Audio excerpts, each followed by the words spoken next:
hukum lokal. Bagaimana mensinergikan hukum lokal, jadi studi-studi kontekstual tetap kita laksanakan.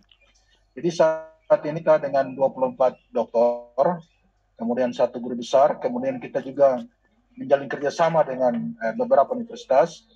Jadi kita juga sudah punya sekitar 4-5 guru besar yang kita pinjam, sehingga itu bisa punya kemampuan untuk membuka program ini. Jadi ini juga merupakan program penggabungan antara sains, doktor ilmu hukum, tapi juga bukan sekedar sainsnya juga, tapi juga ada kontekstualnya, terapannya. Demikian. Baik, Bapak Dekan. Dan pertanyaan berikutnya buat Bapak Dekan mengenai rencana pendirian program studi S3 atau doktor yang tertunda karena pandemik ini. Dan kita ketahui bahwa Bapak almarhum Dr. Hendrik Presifu yang merupakan salah satu penggagas dari rencana ini. Bagaimana komentar Bapak mengingat program dokter ini sangat dibutuhkan masyarakat profesional di Papua saat ini? Ya, jadi sebetulnya dengan program pembukaan program dokter hukum yang kita perkirakan sekitar Maret sudah mulai jalan ini, memang kita harus sudah berusahakan tentang satu ruang multimedia untuk sebagai ruang mandiri, dan itu dipergunakan sebagai sentral perkuliahan. Tapi juga nanti kita akan mencoba untuk menjalin kerjasama dengan semua stakeholder untuk bagaimana program ini bisa jalan, sehingga mungkin 1-2 bulan ini setelah izinnya turun, kita akan melakukan pembukaan perkuliahan perdana. Baik, terima kasih Bapak Dekan Fakultas Hukum Bapak Basir Rohrana SH.M.Hum. Dan berikutnya kami beralih kepada pembantu Rektor 1, Bapak Dr. Ernest Mustahuleka SH.M.Hum. Baik Bapak, kita masih dalam suasana pandemik COVID-19, di mana perkuliahan diharuskan dilakukan secara daring maupun online. Jadi apa strategi yang dilakukan pihak universitas, khususnya Fakultas Hukum dalam perkuliahan daring ini? Kemudian apakah ada ataupun strategi universitas agar tidak memberatkan mahasiswa untuk membeli kuota atau pulsa data? Silakan Bapak.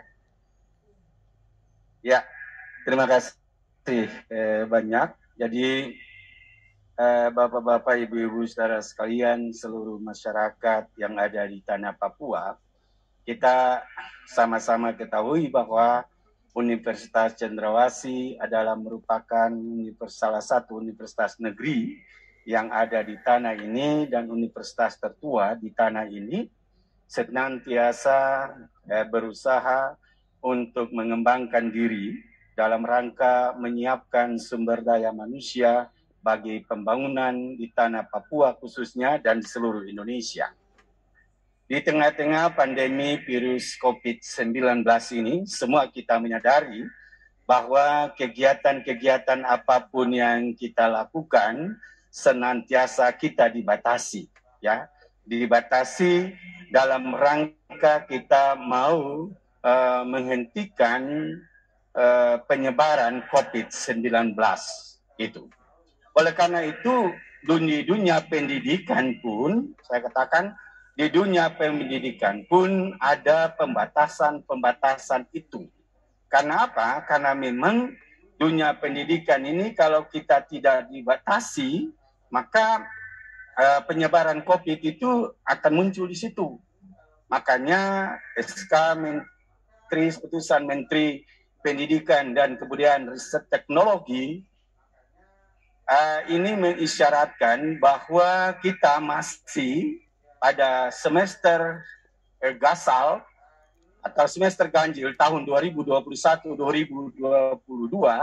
ini kita tetap ada dalam proses belajar mengajar secara daring atau online.